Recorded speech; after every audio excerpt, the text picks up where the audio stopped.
Leslie Rob comedy, welcome to the show. Wait, Leslie Rob said what? What? Leslie Rob said what? What she said? What? Leslie Rob said what?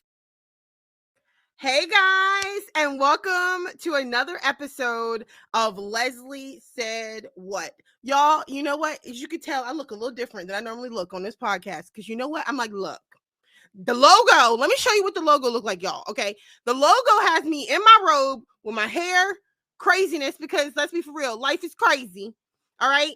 And so this is what the logo looks like. So I decided I'm gonna start looking like that because you know it's all about branding and marketing. So guys, I got to make sure I look the part.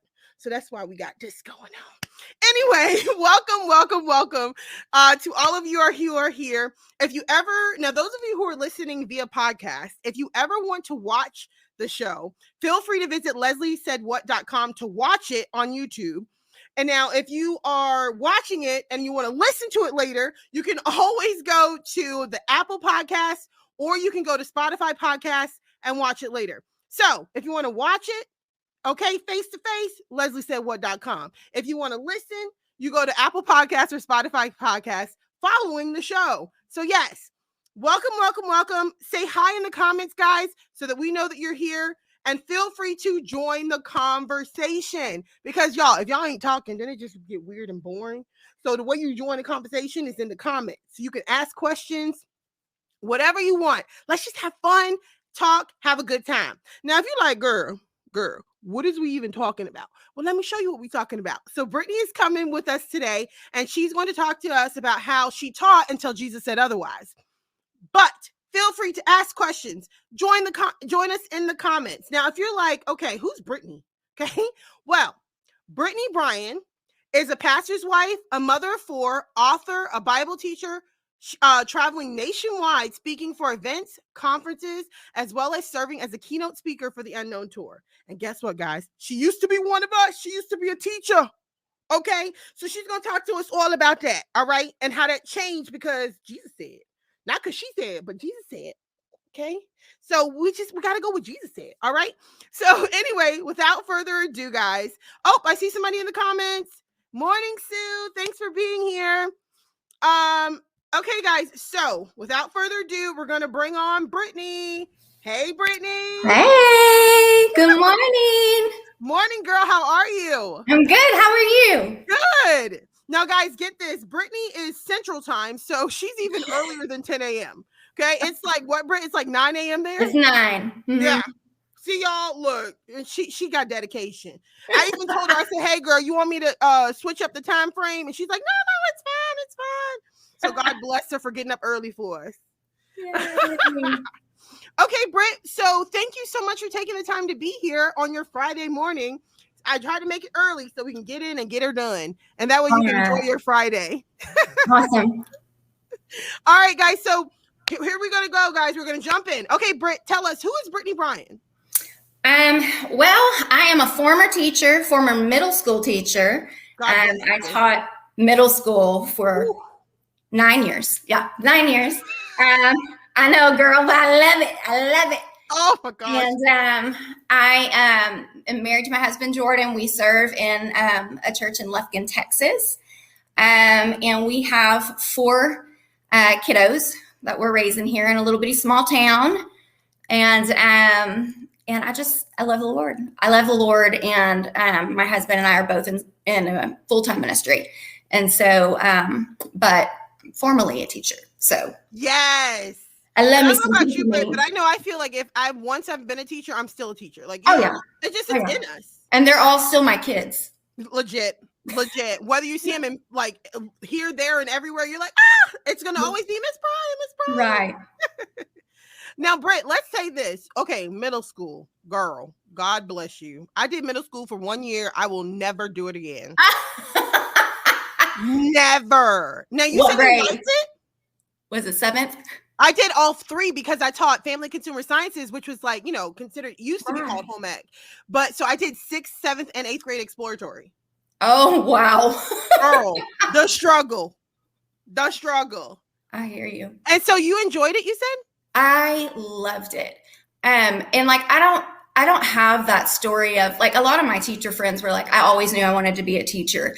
And that wasn't really how, it came about for me. Like when I left and went to college, I really didn't, I was going to go for musical theater, because I was a choir and a drama nerd. Like that was my thing. And I had grown up on the stage. And so, but I quickly realized whenever I got to school that probably wasn't going to work with my schedule. And so, I loved English. I loved to read and write. So I was like, I'm going to get an English degree. And I was like, oh, okay. Well, I love working with kids. So I guess I'll teach them, and That's so awesome.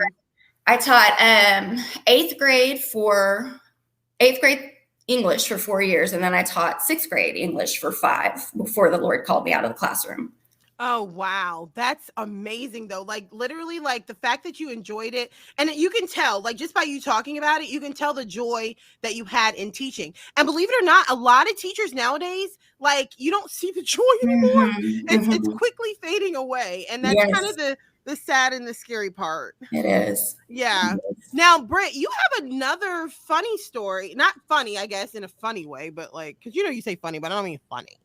But you have a story that's kind of unique in the fact that you can equate salvation and coming to Jesus to middle school, right? Yes. And I think that's so funny. That's just like God, that God would put me in a middle school classroom after rescuing me. You know what I mean? Yes, in middle school. Yeah. So I didn't grow up in the church. Like we didn't even go on to holidays. Okay. So I didn't know who Jesus was. Like I would say that probably the extent of my knowledge of Jesus was that baby that they put out in the cold in December in somebody's yard. Yeah. Like that. That's all that I knew. Yeah. And so anyway, in middle school, my choir director's daughter, she had her eyes set on me. She had her eyes set on my soul. I always tell everybody she was in hot pursuit of my soul. And that's awesome. We were in choir together, and she would start to, she wanted to invite me every Wednesday. And I was like, we don't do that here. Like and so it took me a long time to actually agree to go, but she ended up sharing the gospel with me and changed my eternity. Wow. And so I love to tell kids, like, you were never too young to make a kingdom impact, to make an eternal impact on somebody's life. And she just loved me so well. And she knew that I was, a good girl, and I did, I had good morals or whatever, but she knew that I was missing the good news. So it was really cool. So it's like just amazing to me because like people, they think, oh, children are children, but there's a reason the Bible said a child will lead them. Like, you know what I mean? Like you just have no idea the impact that, people as parents and like planting that seed while they're young and then they're paying it forward. Like right. Who knew that this middle school friend that you had would be the key to unlocking, your relationship with Jesus forever. Like what? And change the trajectory of my life. Like legit from a middle school friend. Yes. Yeah. Like I just wanted to like really emphasize that heavily because like people don't understand the impact that you planting that seed of the gospel with your children while they're young. You may think they're not hearing you. You may think it doesn't matter, but that's why it's so important, especially nowadays. If you know the kids that I know, you want to plant those seeds as young and early as possible. Okay. Kids be crazy. Yes. Kids be tripping. They be tripping. Yes, and it starts at home. It does. It starts at home. And it's crazy. Like I said, like, and then you have this girl that you're friends with and you're like, okay, like we don't even know, how they are. Like kids don't understand what they're talking about. Oh, but she did. Oh, she knew exactly what she was doing. And she was like, I think back on, I'm like, how brave was that? You're talking about a 12-year-old girl, and she was persistent because I told her no for a very long time. And really the only reason I went that first time, I was like, well, maybe if I say yes, she'll stop asking me. And I knew there was going to be food. So I was like, okay, I can do this. Yeah, I'll go to church with you for the food. Yeah, that's right. That's right. I'll be there for some grub. Exactly. Well, Britt, so like, it's like we just said before, like it's crazy that your middle school friend is the one who led you to Jesus in middle school, but it's even crazier that you end up becoming a middle school teacher later on. Yeah. So I know that like you taught up until not too long ago, right? About 5 years ago. Okay, so tell us about almost that. 6. So I would say probably 2015, 2016 is when I started to feel the Lord planting that seed in my heart. And at this point, my husband was already in full-time ministry. And I started to feel the Lord really pulling me towards women's ministry. And I was also struggling with chronic illness. I have multiple autoimmune issues. And so it started to become physically difficult for me to really even stand past like 10 o'clock. And which, is teaching. Oh, yeah, you're standing almost the whole time. Right. And I kept telling the Lord, like, no, you're wrong.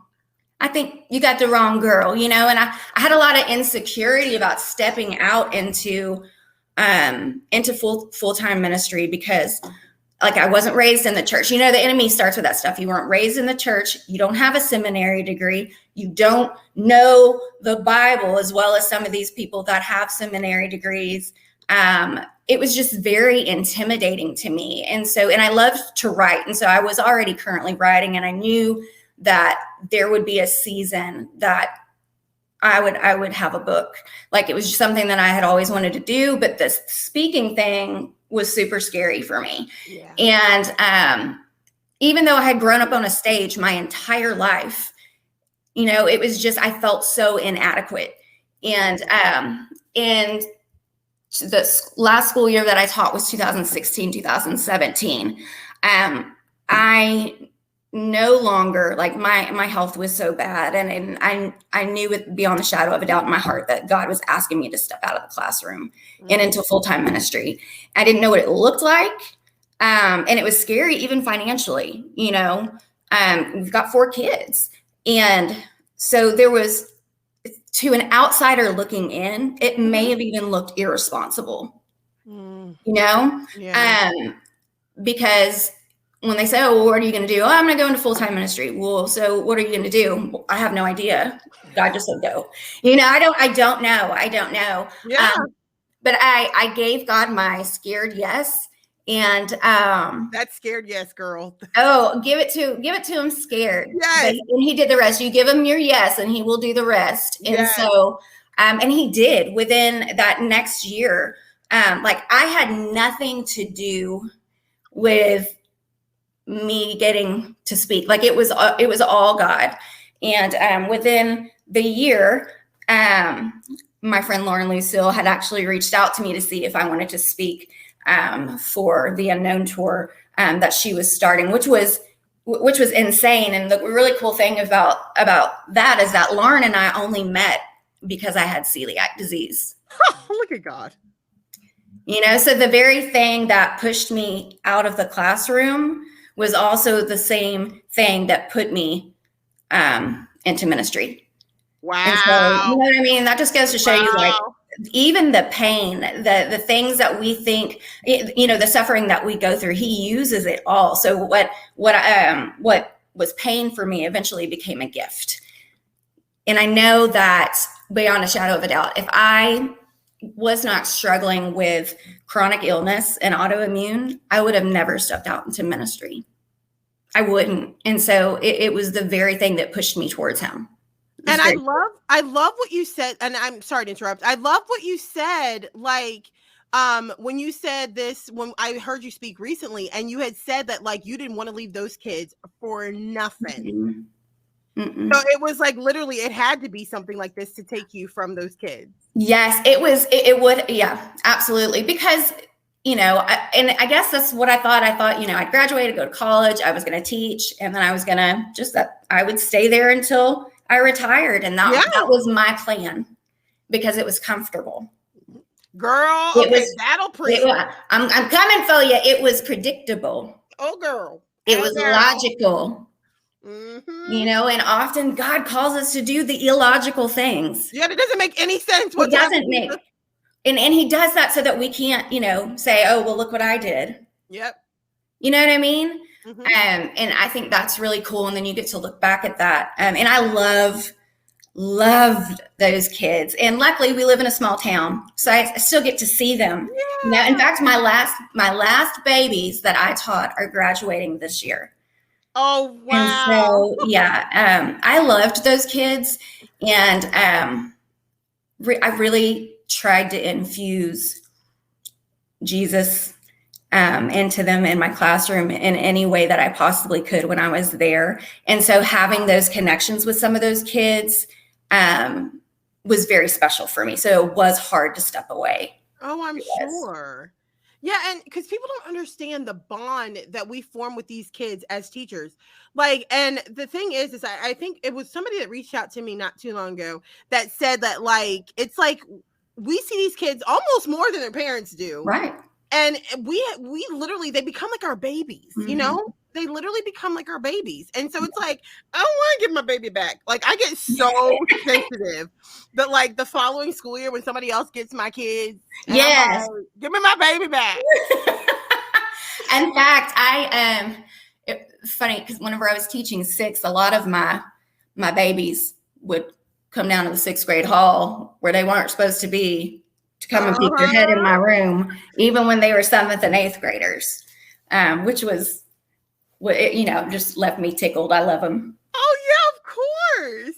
Yeah, because they're going to make that effort to come back. And that's how you know you've made that impact. Yes. You've made that connection. Because to me, and this is just my 2 cents, a student should never be to the point where they're literally terrified of their teacher, right, or they shiver, or all that stuff that people are like, well, it's better to be feared than loved. I'm like, no. Or don't smile until after Christmas. Oh my gosh. No. Ridiculous. Absolutely ridiculous. So Britt, so tell us about your ministry, A Girl Guard Your Heart. It's funny because the Lord really gave me that, and I knew that was going to be part of my ministry. And really my heart is to get women and girls to open the word and read it for themselves. A lot of times we tend to pass that off to our children's ministers, our youth leaders, our pastors. We try and pass off that responsibility and the hard work of opening the word and studying it. We tend to pass it off to everybody else. But at the end of the day, we're responsible for our own walks, you know. And one of the things that I was really passionate about is just knowing the truth. Like, there's so much feel good gospel, you know, out there. And we can't recognize the truth if we haven't studied it. You can't recognize a lie if you haven't studied the truth. And so I knew that God was pushing me out to really to start discussing some of these cliche cultural phrases, you know, like follow your heart and all this stuff. And, you know, our Disney princess life. And, that's lovely. Yes. And so, I knew he wanted me to name my ministry that, and it's really still forming. I have taught some conferences on it, and I've taught some mini devos on it and stuff like that. So it's still something that God is very much forming. And the title comes from, I will say, comes from a popular book. That was released that Christian women were eating up. Yeah. And so it was it fit, you know, it really did fit. Like, let's go check everything with a lot of the gospel. Does it line up with the word? And so eventually I think it'll be a book or a Bible study. I love it. But I'm just waiting for God to say when is that season? So that's why we named it Girl Guard Your Heart. And I love that you said you're waiting on God. Like, yes. And I love that you've said this from all of the things that you've said, whether it's leaving the classroom, when it's, you know, going into doing, to meeting Lauren and the Unknown Tour, like, and then now it's like that song that, what's her name? Katie Nicole just came out with that says, God is in this story. Yes. Like, isn't it crazy? I always tell people, follow your blessing breadcrumbs. Like, I like that. Back to where it all formed, and it will blow your mind. Right. Right. And sometimes we forget, like, blessings come out of obedience. Yeah. You know what I mean? Like, God usually blesses us whenever we say yes to him, or when we take that step forward and obey. And so, Truth. which was super scary, you know, for me. I think even my parents were like, wait, you're quitting? You went to college to be a teacher and you're leaving? But one of the things that I like to tell people is, I'm still teaching. God just gave me a new classroom. Amen. You know? Amen. And so even like my years teaching, all that was prepping me to do what I'm doing now. Yeah. You know what I mean? Mm-hmm. So I thought that was really cool. Yeah. And your mission field it just switched the mission field. Like, you Right. went from the mission field of public education to the mission field of now churches and the hearts of women. And it's just awesome. Yeah. So that's a perfect lead into what would you like to say to encourage current Christian teachers in the mission field of public education? So tough, because even though I'm not in the classroom right now, like, I live in a small community, so a lot of the teachers here, you know, I've worked with and I know them, and so I know the things going on with Texas teachers and just how difficult it is to teach in the classroom now. But I would tell them that, like, you matter. No matter what, you know, funding says, no matter what parents may say, no matter what your little internal thoughts are to yourself, like, you matter, and your ministry matters. Your ministry is wherever you are. Yes. Yes. And so I would say, be brave. Yes. And love them well. Amen. You know, Amen. And that's the thing. I was telling on the last episode of the podcast, me and Sherry were talking, and we were saying that, like, literally we have to be the hands and feet of Jesus in our classroom. And so, especially those of us who know this is our calling. Now, there's some of us who have made the choice and it's not quite a calling. So then we got to deal with Jesus with that. That ain't none of my business. And that's always evident. Yes, for sure. For sure. But when it becomes a calling, like, if we seek Jesus and just let God go before us, and, like, honestly, it is the hardest thing ever.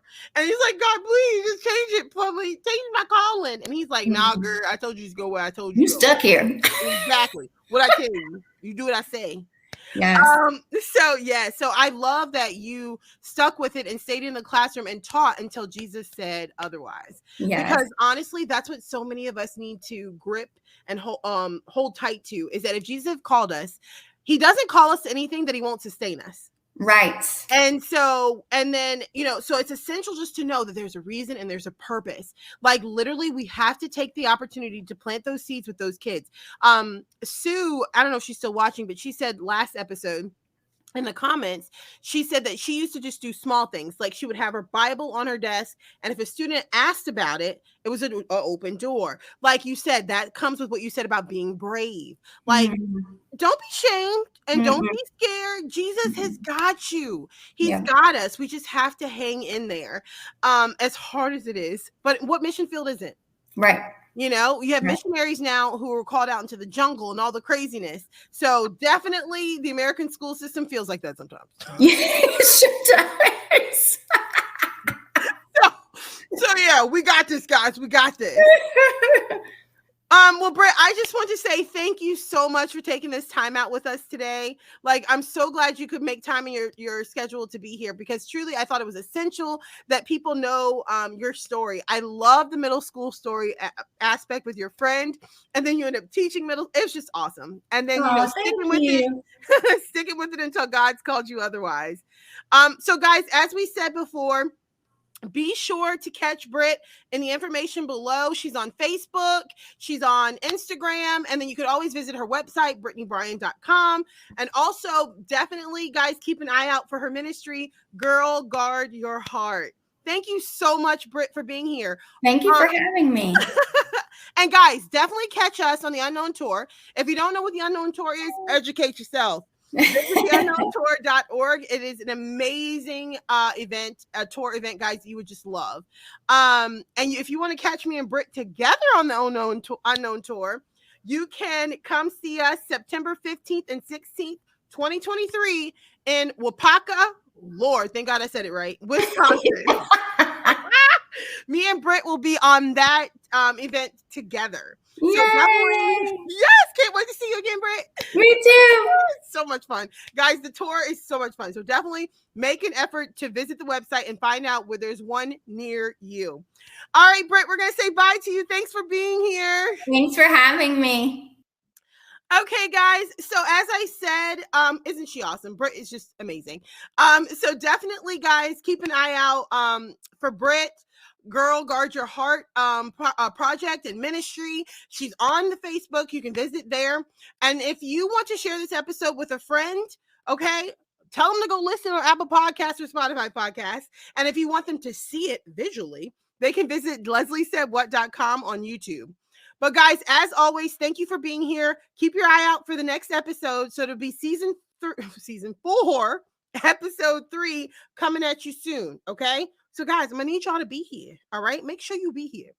All right, guys. As always, thank you. Thank you again for joining the conversation. Thank you again for being here. And Leslie said what? Okay. Season 4, episode 2 is out. Leslie Rob Comedy.